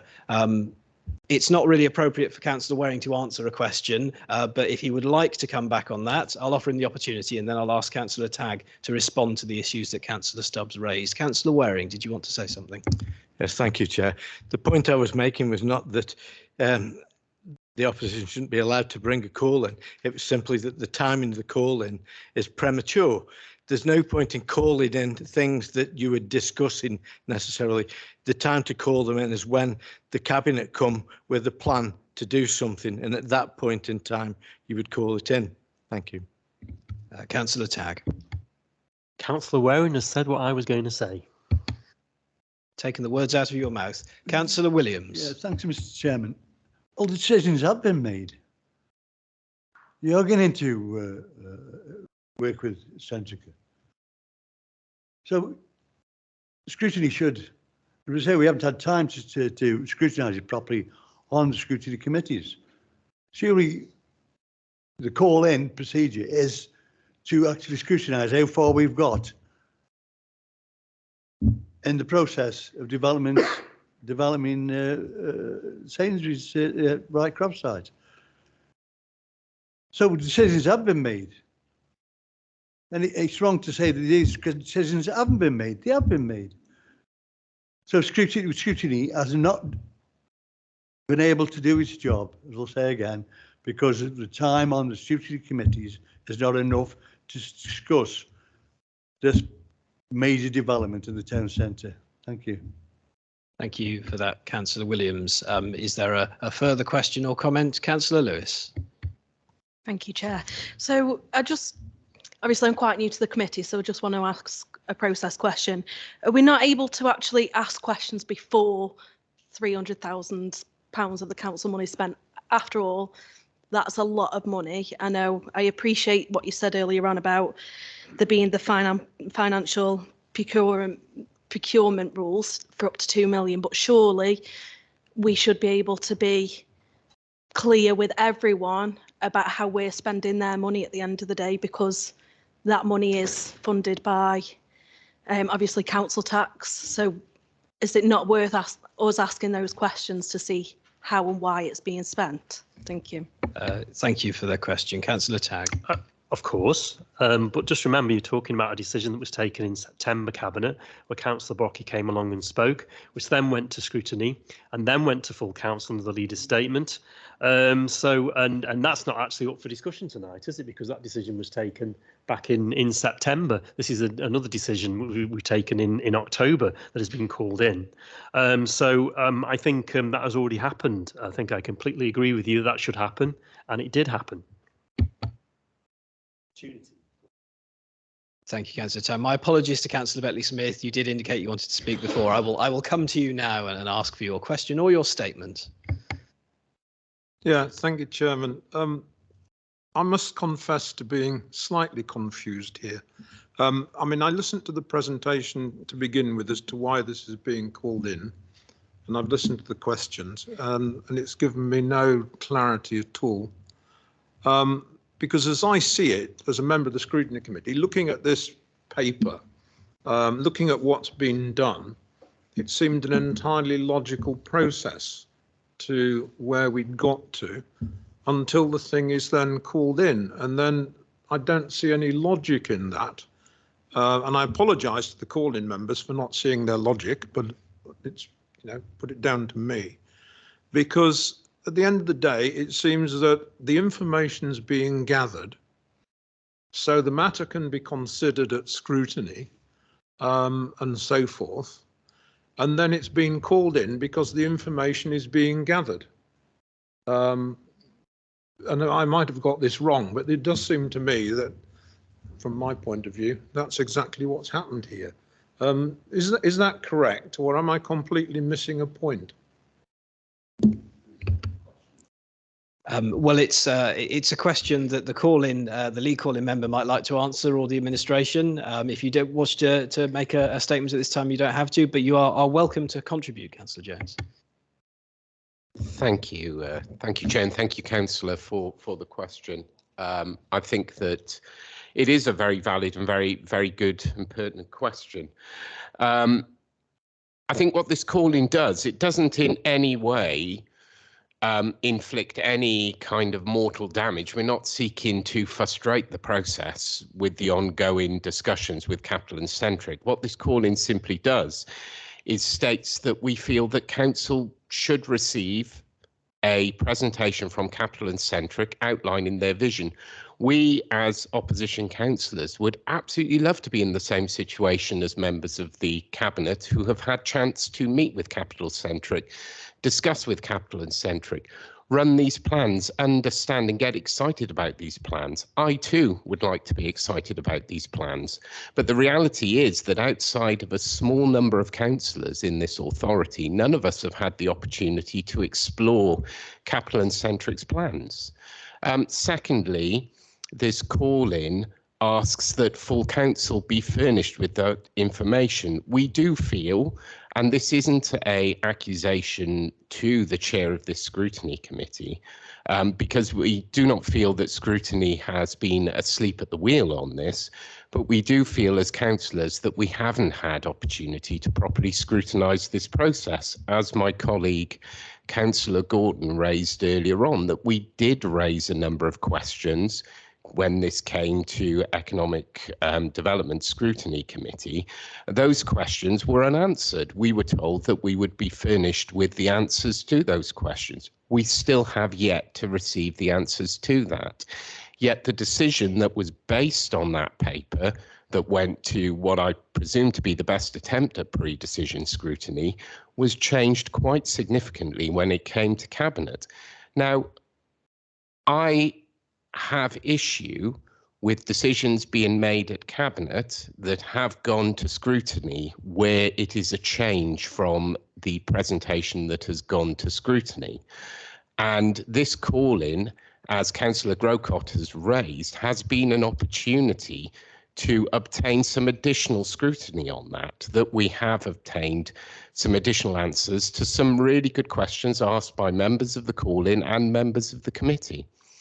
But the reason behind the call-in, if it helps with the logic, is not to frustrate the decision. It is simply so that all councillors can gain the opportunity to understand what Capital and Centric's plans are for our town centre, so that we can be just as excited about this as members of the Cabinet. And that when we do see the decision, that a number of our questions that have been raised at scrutiny previously and tonight via this process around the financing, around being assured of the financing, could be there and transparent for us to ask those questions. And that's all that we're asking. Yeah, I think guy sitting next to me, Councillor Sween, I think Councillor Waring as well hit it on the head, that this call-in is probably two parts on the cycle too soon, isn't it? All those things which Councillor Jones is asking for are in train to come, because we're moving down a process which started with that blueprint way back in 2020, early 2022, that now leads to the potential for York Place and for the Midway to be developed in a scheme with Capital and Centric, yet to be decided, because we've got to wait for their proposals to come back. And then we look to the Rycroft side. We're already building the car park. You know, will Morgan Sindall in this case are our contractor to do that. It's been through planning. We don't expect Morgan Sindall to come in and talk to us about how they're going to do that. We expect them to get on with it, just as we expected Wilmot Dixon to get on with the Kidsgrove Sports Centre, which they delivered on time and under budget, remember. And also the rest of that site with the potential for the hotel and potential for the homes as well. And the reason I'm looking at my computer screen because I have the blueprint which went to Cabinet scrutiny and full council back in 2022, even though Councillor Stubbs doesn't seem to remember that. And I'm just amazed. We're told things chop and change, but actually what I'm looking at here is probably the latest what the latest vision for that site looks like was what we were discussing, went through Cabinet, went through scrutiny, went through full council back in 2022, that car park, potential hotel and that residential element as well. The only thing that has changed is the large Aspire HQ at the front, which we hope we can accommodate them in another development in the town. That is up to them. That is their decision whether they want to be involved in that. And they will come forward with that, even though they're interested in the housing. They're also interested in a town centre accommodation HQ, and our officer Simon McKenny is talking to them over that, and we'll bring proposals forward. So I think we're sort of getting down the route to where we want to go based on the vision we had in the Rycroft blueprint. That I still think we're on track to deliver. Thank you, Councillor Tagg. Councillor Bentley-Smith, did you feel that was a helpful response to the issue that you raised? Yeah, obviously I'm a relatively new councillor, and as I understand from the reply, that the call-in is a sort of mechanism, if you like, to cause a result. I've got a question. I mean, the call-in, as I understand it, when that starts, it actually stops the clock as far as progressing schemes are concerned. So that seems that we've lost 2 weeks. Now, that might not seem important, but of course we've heard about concerns of the community. And I've had commentary from people within Thistlebury, and their only concern is that matters are not proceeding quickly enough. So this call-in, which, you know, you say is a mechanism, well, I understand from what you've said is a mechanism, has delayed things. The information that's being requested was coming anyway. So I personally can't see the benefit of the call-in. That's my conclusion. I've nothing else to add, but thank you for your response. Thank you, Councillor Bentley-Smith. I can also see Councillor Lawley and Councillor Brocky. Before I go to them, I will say yes, a call-in does in effect stop the clock. In partial answer to the question that Councillor Lewis asked before, we do perform pre-decision scrutiny. A lot of our budget scrutiny is that way arranged. We have the scrutiny and then a budget is brought in front of full council for decision. We also perform post-decision scrutiny to hold the administration to decisions that it makes, and call-ins are a mechanism for on the decision scrutiny. So if a decision is being made, it is possible for members to call that in and to hoist it out of the process until we've had a chance to look at something. I have heard a couple of members mention that this has been a beneficial item to hear because it's given us an opportunity to have more debate or more scrutiny over something we feel we haven't had enough scrutiny of. What I must say is that that's not really the purpose of a call-in. If you want more scrutiny, you ask for a report. If you want a call-in, you are supposed to satisfy one or more of the 7 call-in criteria. So my question for Councillor Stubbs, or if any of the other call-in members are feeling brave enough to answer it, a call-in should satisfy one or more following criteria, and one of the criteria boxes, one of the criterions is the decision may be contrary to the budget or policy framework set by the council, and the monitoring officer has advised accordingly. Can call-in members confirm that they have been so advised by the monitoring officer? Thank you, Chair. That box was ticked accidentally, and it was to be removed. However, I would say, as you will be fully aware, that when members call in a decision, the decision on whether it is a valid call-in is taken by the Chief Executive and the Monitoring Officer. And as we are sat here tonight, I think we can be satisfied that both officers were happy that this met the threshold to be called in. I will accept that answer, and I do note that the last criterion that is ticked not by accident is that the decision gives rise to significant legal, financial or propriety issues. I think that is an arguable case. I'm not sure whether you've made that argument. Can I ask, so I'll ask the leader, and if he invites the Chief Executive's witness to make a statement as well, and then I will move on to the 2 councillors who've indicated that they wanted to speak. I just think that Councillor Jones's comment there has just demolished most of the introductory statement from Councillor Stubbs. That they filled the first part in, that accusation, which he was playing on right at the beginning, Councillor Stubbs. So it was an accident to fill it in the first place. And what was it again? You just read it out, Chair. The claim that the decision was made contrary to the budget and policy framework set by the council and the monitoring officer, and that the monitoring officer had advised accordingly. A, it's not. Secondly, they haven't. Can we have an apology from the Labour group in the next comment? Thank you, Chair. No. Okay, order. Would the Chief Executive, as the senior officer tonight, well, as chair, I am going to use my discretion to offer, because his position was mentioned specifically in that debate. Would he like to say anything? Yes, indeed. Councillor Jones is quite right. It does fall to myself and the monitoring officer to review call-in requests and take a view. And notwithstanding the issues with the first box ticked, the final box that's ticked there in terms of the decision gives rise to significant legal, financial and propriety issues. That's a broad criterion, and I think really just sort of facilitates sort of the democratic process as far as call-in is concerned. So I was quite content that on the basis of that it was a valid call-in. Would the Leader of the Council like to ask a brief question of the Chief Executive? Yes, can the Chief Executive tell us when he knew what Councillor Jones had just said, that the first bit of it was in error? Because I did complain to you that I thought that shouldn't be part of the call-in because I believe it was incorrect and that it should be corrected. And I asked you to go back to the Labour group and ask whether that was correct or not.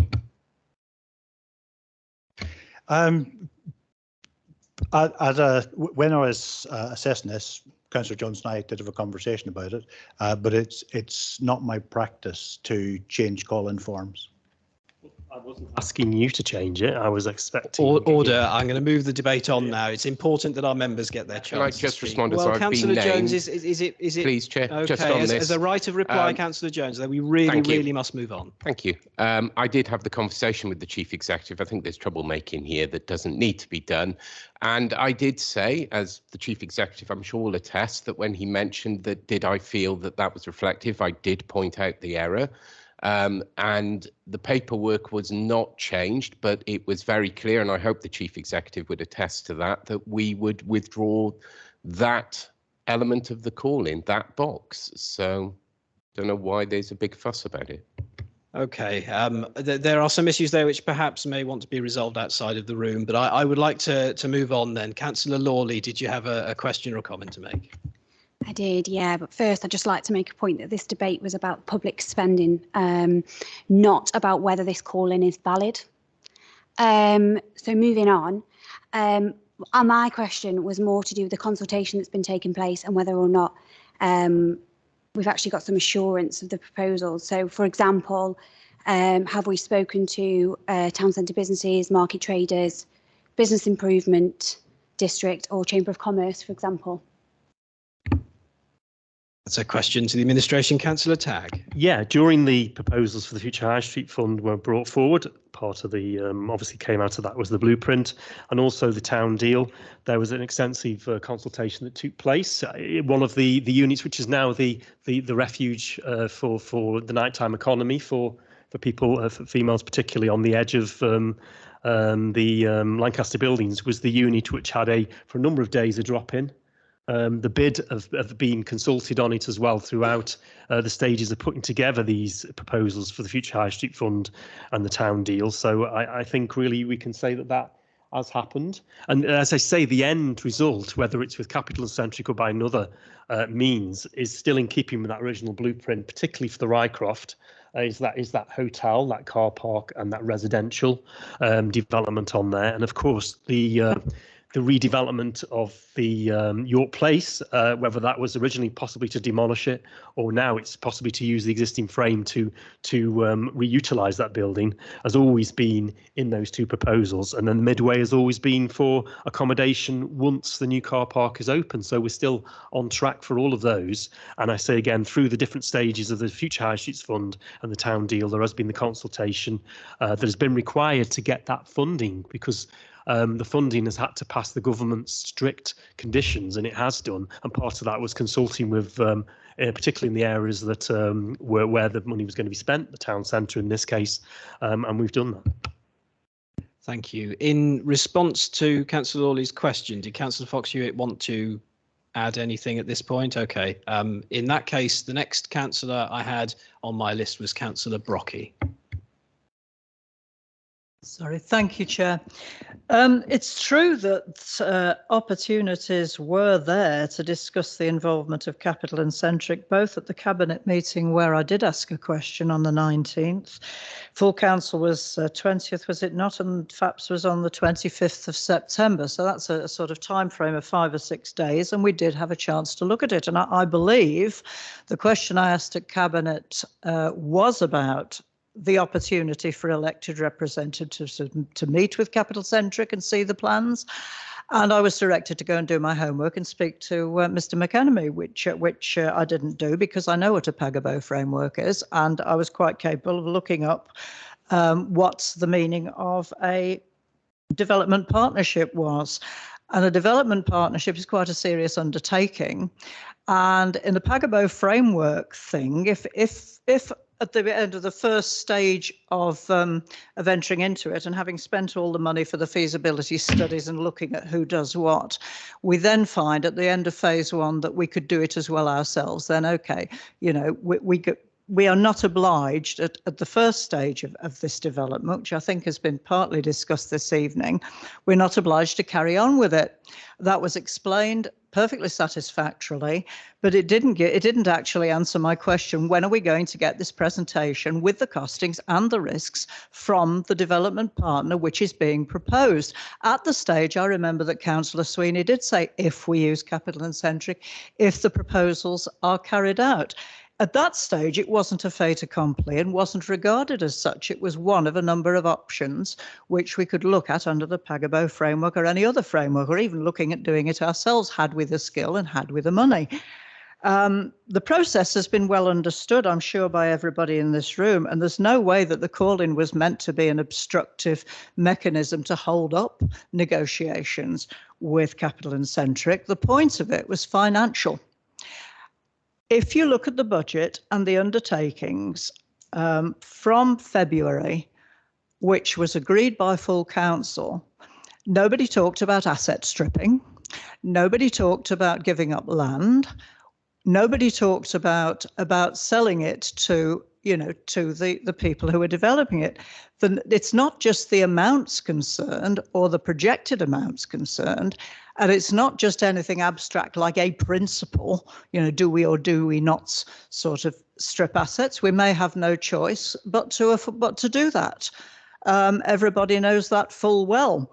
The problem is that every time something's raised, and in fact, on the 25th of September at Finance, Assets and Performance Scrutiny, Councillor Hewitt was there and I was there, and we both raised cautionary comments and suggestions about the alterations to the financial basis that was being discussed. Order, Councillor Brockie. We've reached half an hour, so if you could wind up your comments, I'd be grateful. All these comments were dismissed by the administration. Well, it's a work in progress. It's not really going to happen. And yet we are now presented with something which looks very much as if it's something that's going ahead, on the basis that if it only goes partly ahead, we've still spent 450 grand at least, wondering whether it's going to go ahead or not. I think we need to know a lot more about Capital Centric, and I think we need to know a lot more about what they can offer our town. Thank you, Chair. Thank you, Councillor Brockie.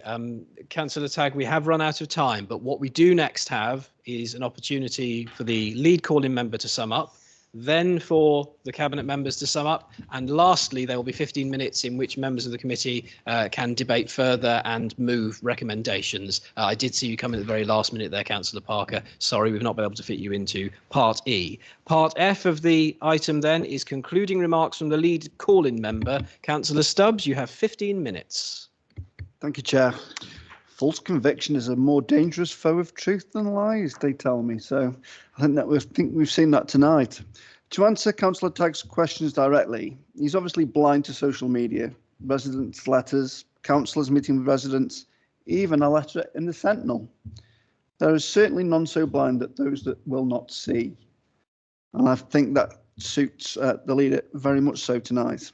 And were I to submit the blueprint that Councillor Tagg clings to, the nice drawing that you can find in the council plan, I believe my professor friends at Aston University would dismiss it out of hand, just like councillors have done, because it is not a full and costed blueprint. The call-in today addresses a matter of utmost importance, one that concerns the financial scrutiny, asset management and overall performance of our organisation. The purpose of my address is to implore the committee to diligently follow the recommendations outlined in the call-in notice. It's a call for transparency, accountability and adherence to scrutiny regulations that serve as a pillar of our governance. Can I also draw your attention, and it's been mentioned a couple of times, about the critical issue that has been looming over the operations for far too long, the glaring absence of updates to our committee over the past 2 years, for which I take my fair share of responsibility. In the realm of finance, assets and performance, staying current is not a luxury but a necessity. It's disconcerting to note that we have allowed a substantial period of time to pass without the due updates that should inform our decision-making processes. In our pursuit of progress, we must not forget the lessons of the past. The 2-year gap in updates is not merely an admin oversight, but a potential blind spot that may compromise the effectiveness of our planning and implementation. A comprehensive and timely update mechanism is the lifeblood of informed decision-making, and we owe it to ourselves and the residents to bridge this gap urgently. Furthermore, I wish to express deep concern regarding the relatively limited scrutiny that the new plan, instituted in September and continued in October, has undergone. Change, and especially in matters of finance and asset management, demands thorough examination and meticulous oversight. It is not a matter to be rushed, and decisions of such magnitude should stand the rigorous scrutiny of this committee. The alterations made in September and carried forward in October should have been reported not only to full council, but also to the Finance Scrutiny Committee. These provisions are not bureaucratic red tape, but safeguards designed to ensure that the decisions of consequence are subject to the necessary checks and balances. By neglecting to report these changes, we risk undermining the very foundation of our governance. Transparency is not a choice, but an obligation we owe the public and ourselves. It fosters truth, trust, accountability, and the robust functioning of our democratic institutions. Ignoring these established procedures sets a very dangerous precedent, eroding the confidence that the community places in our ability to steward their resources responsibly. Now, committee, we stand at a crossroads. It is imperative that we correct the course. The call and notice provides a roadmap for us to rectify the oversight, a chance to course correct, and reaffirm our commitment to the principles that underpin our governance. To disregard these recommendations is to turn a blind eye to the very mechanisms designed to ensure that we operate in the best interest of those who we serve. I urge every member of this committee to consider the gravity of the situation at hand. Our decisions today will ripple through the future, shaping the financial health, asset portfolio, and overall performance of our organisation. Let us not falter in our duty to scrutinise, question and deliberate. It is through such diligence that we demonstrate our dedication to the ideas of transparency, accountability and governance. In conclusion, Chair, I implore you heed the call outlined in the notice. Let us not shy away from the responsibility entrusted to us by the public, embrace the recommendations, uphold the integrity of our regulations and constitution, and ensure our decisions stand the test of scrutiny. In doing so, we not only safeguard the financial well-being of the organisation, but we reaffirm commitment to the principles that form the bedrock of our democratic society. Thank you, Chair. Thank you very much, Councillor Stubbs. That concludes Part F of the process. Part G, concluding remarks from the Cabinet member or Cabinet members. You have 15 minutes. Councillor Tagg. Thank you, Chair. Just to comment on the first part of what Councillor Stubbs just said. He wanted a fully costed blueprint. I've just Googled what blueprint means. Blueprint is a guide for making something or making something happen. It's a pattern that can be followed. We put the blueprint through this council's various procedures back in the spring of 2022, and I can say we're beginning to deliver on some of that now. The car park will be coming up out of the ground early next year, and we have some exciting proposals which we're working on, which will come back to all the relevant decision-making parts of this council next year, and hopefully the budget meeting will be the one where we can bring most of it to align it with the budget for the next year. I think just quickly going through some of the points tonight, I think we've of the call-in, I think we can establish now that this claim that the decision was contrary to the budget and policy framework is incorrect. It's even been mooted that it should have been removed, but it wasn't.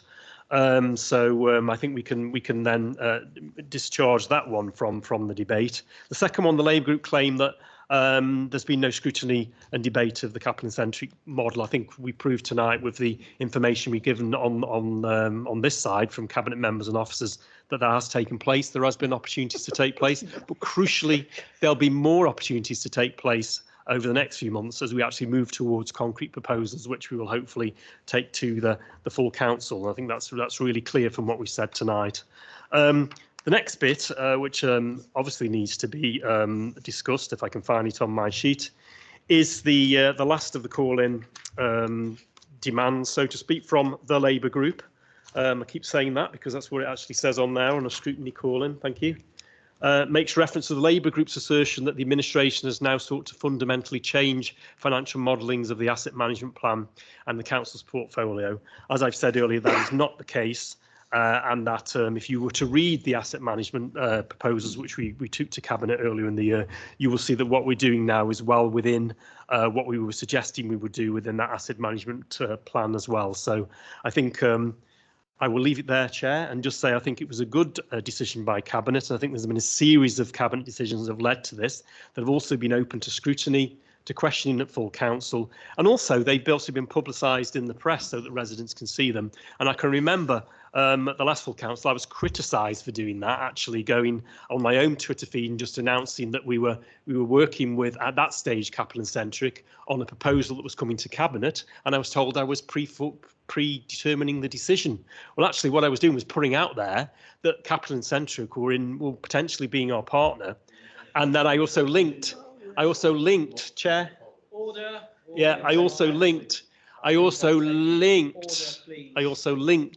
to the Capital and Centric Twitter feed, which was also talking about this, so that people would get a more view, which had a link to their website and all the other schemes that they're doing for people to be able to go and have a look at them and see what they're doing and see what schemes they're progressing across the country now. So I think we've more than addressed the call-in. We've exposed some of the inaccuracies, and I think the original decision should stand, and we should be able to get on with the next phase of our regeneration plans, which will ultimately come back to all members to make a decision on the finances when they become clearer after we receive the feasibility stuff back from Capital and Centric. Thank you. Thank you very much, Leader. We've really got to keep a lid on ourselves tonight. It'd be a terrible shame if order broke down at this late stage in the meeting after we put so much effort in. The final part of the meeting is for committee members only to discuss what has been heard and to reach a conclusion. So I'd like complete clarity at this stage, if that's possible, Chief Executive, on who is tonight a voting member of the committee. Could you please go through the list of people who we've got in here tonight? Is that all right? Thank you, Martin. Thanks. So at the beginning of the meeting, there was the question as to what status people were here in, and we've just rechecked what happened at the last council meeting where the membership was updated. So the membership, the Conservative members here, as per the committee list, the Labour Group members here, as I have it, Councillor Stubbs, Brockie, Lawley and Grocott are members of the committee. Councillor Gorton, I understand, is here as a substitute for Councillor Allport. No, Councillor Grocott, you're a member of the committee. No, that was changed actually, Martin. Yeah. Sorry. Oh gosh, I had a different coloured light there. On the basis that you're the group leader who might be able to answer some of these questions, I'll open it up to you, Councillor Jones. But we have briefly reviewed what was voted on at full council, so be mindful of that. I thought that we gave a verbal update at full council, if the chief executive remembers, that we verbally nominated Councillor Lewis for this scrutiny committee and Councillor, oh God, what's his name? Not Crocop Moss, Councillor Moss for, I'm so glad, Councillor Moss for the ECDEV Scrutiny Committee. That was verbally stated at full council. I'm quite happy to adjourn so we can watch the YouTube feed if it's that much of an issue. So I don't think we need to adjourn. What I'll do is I will accept what's been said tonight. It's the clear intention of the Labour group that Councillor Lawley is not Councillor Lawley. Councillor Lewis is here as a full member of the committee, and Councillor Grocott is here as a substitute. If there is any change to that, so we'll go away and we'll look at it. Okay. If there's any change to that, we'll have it reported at next full council. But Martin, right. So I can be clear then. Councillor Gorton is not a member of the committee. Oh, he's here as a call-in member tonight, I think. Yeah, no, it's okay. This has become difficult. So my policy as chair has always been it's better to have a bum on a seat and a voting member participating where possible. So with that clarification, it's just Councillor Stubbs and Councillor Brocky who are voting on that side of the room, all councillors on this side of the room, and me, if I'm so minded. I did see Councillor Parker wanted to come in at the last stage, so I'll go to him first in this last 15 minutes, and I will start the clock running there. We do need to reach a conclusion on what we've heard tonight. There is, as part of the call-in, a recommendation that I'm sure somebody from the Labour group would like to move, but we are entitled to move any of, and it's page 11 of our report, we're entitled to move any of the three options there. So we can say we want the Cabinet decision to stand, we can make a recommendation which change that decision, refer it back to Cabinet, or we can offer advice and make recommendations which do not change the substantive decision. I will open it up to committee members only at this stage. Councillor Parker, would you like to go first? Thank you, Chair. Mine's just a comment. I've spent the last hour and 50 minutes listening to what's been said, taking it all on board. And I would just like to echo the leader's opening remarks at item C this evening, which is disappointing. And I have no support for this call-in whatsoever. Thank you, Chair. Thank you, Councillor Parker. Councillor Stubbs. Yes, Chair. Can I move the recommendation as quickly as possible? We don't need a debate. We just need to vote, I think. So you're moving for clarity. Those are the words that appear on the call-in sheet under what it says that you'd like to happen. And I apologise, I've not got that particular page in front of me at the moment. So you are moving that council receive a presentation from Capital and Centric outlining their vision for developments within the town centre, and that prior to approval to delegate agreement of terms, council receive a paper for approval outlining the financial plans, risks and timeframes of the York Place, Midway, Rycroft and Castle Car Park projects. That's correct. Do you have a seconder for that? Councillor Brocky, I saw, but also Councillor Grocott. Are there any alternative recommendations people would like to put? We'll have a brief debate because we have got some time. Councillor Waring.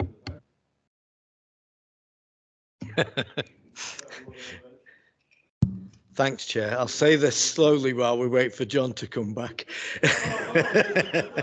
Spicy. I would like to move that the original Cabinet decision stands, and furthermore, I think that we should ask the committee to endorse the Cabinet decisions and congratulate the administration on its important progress, and admonish the Labour group for their politically motivated posturing. Councillor Waring, do you have a seconder for your suggestion? Councillor, good Lord, it's late, isn't it? I'm sorry, Amy. Councillor Bryan. Yeah, I'll second it. Thank you. Okay.